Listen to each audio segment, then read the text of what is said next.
There's a perfectly good drag strip to the left. But we're gonna put this thing down on the home straight. Okay, but first, some context. We're going to do something that's only become a possibility in the last couple of years. We're going to fly a plane from Brisbane to Morgan Park Raceway for a virtual track day, and we're going to do the whole thing in VR. We've always been able to drive on world-famous circuits and racing games, but local tracks, not without the help of modders. And now we can replicate the whole journey to get there. So let's go. I'm going to show you something cool as we take off here. We're going to release the park brake using nothing but our hand tracking. No controllers, no mouse. And the plane's lurching off to the left there. We're not off to a good start, we're right on the edge of the runway, and the plane's all over the place. I'm just trying to stabilize the thing. Here it goes, it sort of takes off on its own accord because of the speed. I'm sorry if you're a pilot and you had to just watch the worst takeoff ever. There's Brisbane up ahead. I was going to use my creepy skeleton hands here to point out things for you on the way there, but they're kind of distracting, so I might just turn those off. Hey Brisbane, you look good. The sun's coming up now behind us, you can see on the dash. Alright, we've made it to Ipswich. And we're about to do a flyover of Amberley Air Base, which I think would get you shot down in real life. Quick cameo from the paperclip.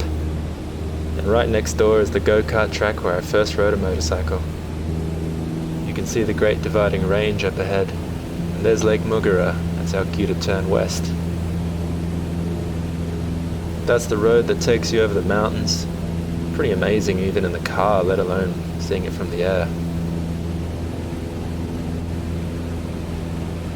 If you look really carefully, you can see a little car down there. Hello! Some of you will recognize Gap Creek Moto. It's right next to the Cunningham Highway, and that's our cue to head a little south. Alright, we're coming into Warwick.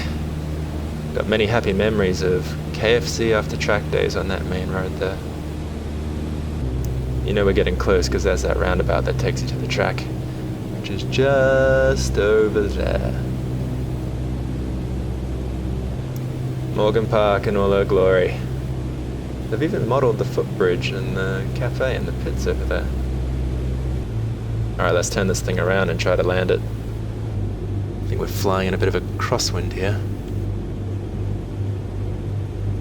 Hang on, there's something on the track. Are we in the right place? Yeah, there's bloody trees on the home straight. Okay, well, we're quickly running out of road here. No, I think we abort this. We abort this one. Get it up. Full power. Okay, let's have another go at it. This feels even worse than the first one. We're not even lined up. I haven't really thought about what we're going to do about the trees, but let's give this a go anyway. Just coasting down, full flaps. Coming in pretty hot. Oh, okay. Just going to try and hover a little bit above the track. Oh, fuck. Okay, wow, we've bounced. But we missed the trees. Gonna need a spinal reconstruction after that one. I blame those trees. Anyway, I've been flying for an hour. I really need to take a piss. Alright, we're back from a bathroom break. Here we are in the pits at Morgan Park. A familiar sight to anyone who's been here.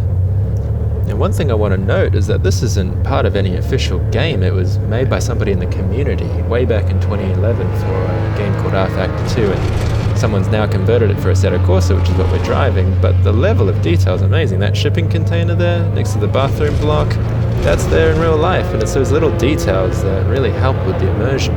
There's the spectator stand and a couple of marshals.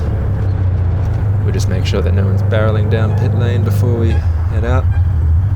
Alright, we'll get some warm-up laps in and then we'll give you the guide. We say goodbye to the Miura as we head on to the home straight here. Wheels get a bit light over the crest. Coming into the very fast turn 1 as somebody joins onto the track in front of us.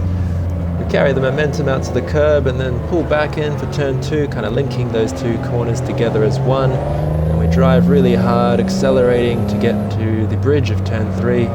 Anyone who's been here recently will note the wall there on the left should have more updated signage. But anyway, going down into Gumtree or turn 4 as whoops, he brakes a little earlier than I was expecting in front of me. We've got the real life weather settings on, and it was one of those chilly Morgan Park mornings today, so grip's not high. Can't remember if this crest here is there in real life or not as we approach turn 6. The curb in real life is much taller, you wouldn't really want to drive over it. As we swing out to the left and get a bit of drive here as we turn into the 90-degree turn 7, which from memory was quite bumpy, but I haven't ridden it since the resurfacing, and that curb on the outside was real nasty. Alright, gaining speed through the fast turn 8. You try to keep it to the left of the track as you carry as much of that speed as possible into turn 9. That was always one of the more hair-raising parts of the lap.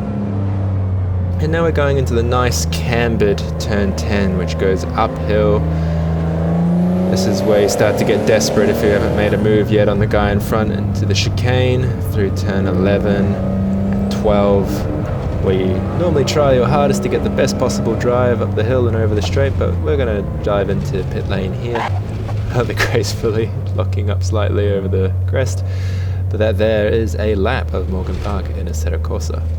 And you're not limited to the track either. Like, I've just gone and parked up next to turn 3 to watch the cars go by. But if you do venture too far, you end up in all sorts of trouble. So what would happen if we took a Formula 1 car around Morgan Park? Could it lap it in under a minute? Let's find out. They see me rolling, they hating. Alright, for context, I used to do, I think, a 1 minute 23 on my R6. This is going to be considerably quicker, as we're just absolutely flying through turn 3 under the bridge. Just going to brake a little bit conservatively here into turn 4 so we don't lock up the brakes, and then gently try to get the power down. There's so much horsepower in these cars, as we're late into the brakes on turn 6, but we managed to pull it around.